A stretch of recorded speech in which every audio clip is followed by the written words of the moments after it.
ಕಾಂಗ್ರೆಸ್ ಕಾರ್ಯಕರ್ತರಿಗೆ ದಸರಾ ಗಿಫ್ಟ್ಗೆ ಕಾಂಗ್ರೆಸ್ ಮುಂದಾಗಿದೆ. ಸುಮಾರು 33 ನಿಗಮ ಮಂಡಳಿಗಳಿಗೆ ಅಧ್ಯಕ್ಷರು ಮತ್ತು ನಿರ್ದೇಶಕರನ್ನ ಫೈನಲ್ ಮಾಡುವ ಸಾಧ್ಯತೆ ಬಹುತೇಕ ದಟ್ಟವಾಗಿದೆ.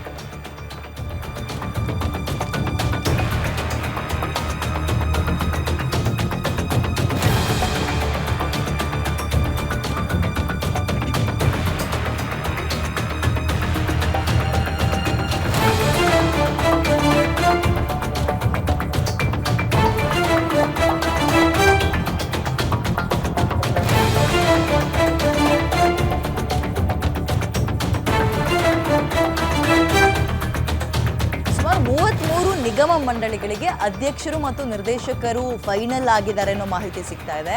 ಆಮೇಲೆ ಇದು ಇವತ್ತು ನೆನ್ನೆ ಮಾತಲ್ಲ, ಹಲವಾರು ತಿಂಗಳಿಂದ ಆವಾಗ ಇವಾಗ ಅಂತ ಹೇಳ್ಕೊಂಡು ಬರ್ತಾ ಇದ್ರು. ಒಂದು ಫೈನಲ್ ಟಚ್ ಕೊಡ್ತಾರೆ ಅಂತ ಕಾಣುತ್ತೆ ಇವತ್ತು.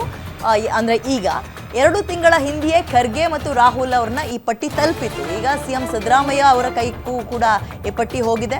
ಸದ್ಯ ಬಿಹಾರದ ಎಲೆಕ್ಷನ್ ಅಲ್ಲಿ ಎಲ್ಲರೂ ಕೂಡ ಬ್ಯುಸಿ ಇದ್ದಾರೆ. ಹಿಂಗಿರುವಾಗ ಸಿದ್ದರಾಮಯ್ಯ ಕೂಡ ಅಲ್ಲಿಗೆ ಹೋಗಿದ್ದಾರೆ. ಅವ್ರು ವಾಪಸ್ ಆಗ್ತಾ ಇದ್ದಂತೆ ನಾಳೆ ಅಥವಾ ನಾಡಿದ್ದು ಈ ಪಟ್ಟಿಯನ್ನ ರಿಲೀಸ್ ಮಾಡುವ ಸಾಧ್ಯತೆ ಬಹುತೇಕ ಇದೆ. ಸುಮಾರು 700ಕ್ಕೂ ಹೆಚ್ಚು ಜನರಿಗೆ ನಿಗಮಗಳ ನಿರ್ದೇಶಕರ ಸ್ಥಾನವನ್ನ ಫಿಕ್ಸ್ ಮಾಡಬಹುದು.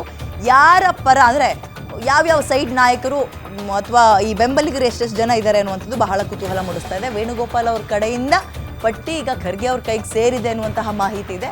ಮೋರ್ ಡೀಟೇಲ್ಸ್ ನನ್ನ ಕಲಿಗ ದುರ್ಗೇಶ್ ನೀಡ್ತಾರೆ. ದುರ್ಗೇಶ್, ಇದೊಂದು ರೀತಿ ತೋಳ ಬಂತು ತೋಳ ಕತೆ ಆಯ್ತು. ಒಂದು ಹಲವಾರು ತಿಂಗಳಿಂದ ಆಗ ಮಾಡ್ತಾರೆ ಈಗ ಮಾಡ್ತಾರೆ ಅಂತಲೇ ಕಾಯ್ತಾ ಇದ್ರು. ಇದು ಫೈನಲ್ ಟಚ್ ಕೊಡ್ತಾರೆ ಅಂದ್ರೆ ಯಾವಾಗ ಮತ್ತು ಯಾರ ಬಣದವರು ಹೆಚ್ಚಿಗೆ ಇದ್ದಾರೆ ಇದರಲ್ಲಿ ಡೀಟೇಲ್ಸ್ ಕೊಡೋದಾದ್ರೆ?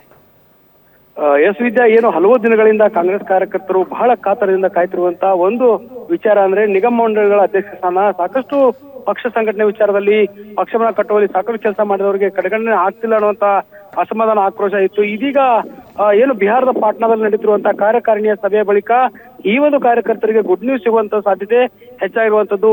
ಸುಮಾರು 700ಕ್ಕೂ ಹೆಚ್ಚು ಖಾಲಿ ಇರುವಂತಹ ನಿಗಮ ಮಂಡಳಿ ಅಧ್ಯಕ್ಷ ಸ್ಥಾನಕ್ಕೆ ಇದೀಗ ಒಂದು ಗ್ರೀನ್ ಸಿಗ್ನಲ್ ಅನ್ನ ಹೈಕಮಾಂಡ್ ಕೊಟ್ಟಿದೆ. ಸಿಎಂ ಸಿದ್ದರಾಮಯ್ಯ ಅವರ ಕೈಗೆ ಯಾರೆಲ್ಲ ಅಧ್ಯಕ್ಷರು ಆಗ್ಬೇಕು ಅನ್ನುವಂತ ಪಟ್ಟಿ ಕೂಡ ಈಗ ಸಿಕ್ಕಿರುವಂತದ್ದು.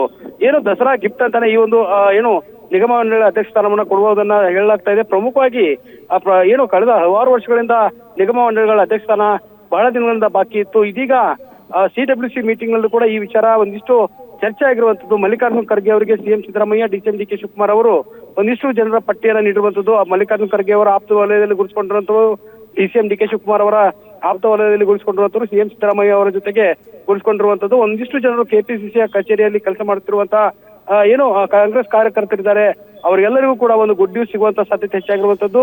ಪ್ರಮುಖವಾಗಿ ಇವತ್ತು ಸಭೆಯ ಬಳಿಕ ಅಥವಾ ನಾಳೆ ಈ ಒಂದು ನಿಗಮ ಮಂಡಳಿಗಳ ಅಧ್ಯಕ್ಷರನ್ನ ಘೋಷಣೆ ಮಾಡುವಂತ ಸಾಧ್ಯತೆ ಹೆಚ್ಚಾಗಿರುವಂತದ್ದು. ವಿದ್ಯಾ, ಪ್ರಮುಖವಾಗಿ ಹಲವು ದಿನಗಳಿಂದ ಬಾಕಿ ಇದ್ದಂತ ನಿಗಮ ಮಂಡಳಿಗಳ ಅಧ್ಯಕ್ಷ ಸ್ಥಾನ ಘೋಷಣೆ ಆಗುತ್ತೆ. ಮೊನ್ನೆ ಅಷ್ಟೇ ಏನು ವಿಧಾನ ಪರಿಷತ್ 4 ಸ್ಥಾನಗಳ ಬಾಕಿ ಇದ್ದಂತಹ ಸ್ಥಾನಗಳಿಗೆ ಕಾಂಗ್ರೆಸ್ ಹೈಕಮಾಂಡ್ ಒಂದು ಗ್ರೀನ್ ಸಿಗ್ನಲ್ ಕೊಟ್ಟಿತ್ತು. 4 ಜನರನ್ನ ನೇಮಕ ಮಾಡಿತ್ತು. ಇದರ ಬಳಿಕ ಇದೀಗ ನಿಗಮ ಮಂಡಳಿ ಮತ್ತು ಪ್ರಾಧಿಕಾರಗಳ ಒಂದು ಸದಸ್ಯರು ಅಧ್ಯಕ್ಷರ ಸ್ಥಾನ ಬಾಕಿ ಇತ್ತು. ಅದಕ್ಕೂ ಕೂಡ ಇದೀಗ ಹೈಕಮಾಂಡ್ ಗ್ರೀನ್ ಸಿಗ್ನಲ್ ಕೊಟ್ಟಿದೆ. ಅದರ ಜೊತೆಗೆ ಮುಂಬರುವ ಚುನಾವಣೆಗಳಿಗೆ ಯಾವ ರೀತಿ ಪಕ್ಷ ಸಂಘಟನೆ ಮಾಡಬೇಕು, ಕಾರ್ಯಕರ್ತರಿಗೆ ಹುಮ್ಮಸ್ಸನ್ನ ನೀಡಬೇಕನ್ನುವ ನಿಟ್ಟಿನಲ್ಲಿ ಈ ಒಂದು ನಿರ್ಧಾರವನ್ನ ಹೈಕಮಾಂಡ್ ತೆಗೆದುಕೊಂಡಿದೆ. ನಾಳೆ ಅಥವಾ ಇವತ್ತು ಸಂಜೆ ಈ ಒಂದು ನಿಗಮ ಮಂಡಳಿಗಳ ಅಧ್ಯಕ್ಷ ಸ್ಥಾನ ಘೋಷಣೆ ಆಗುವಂತದ್ದು.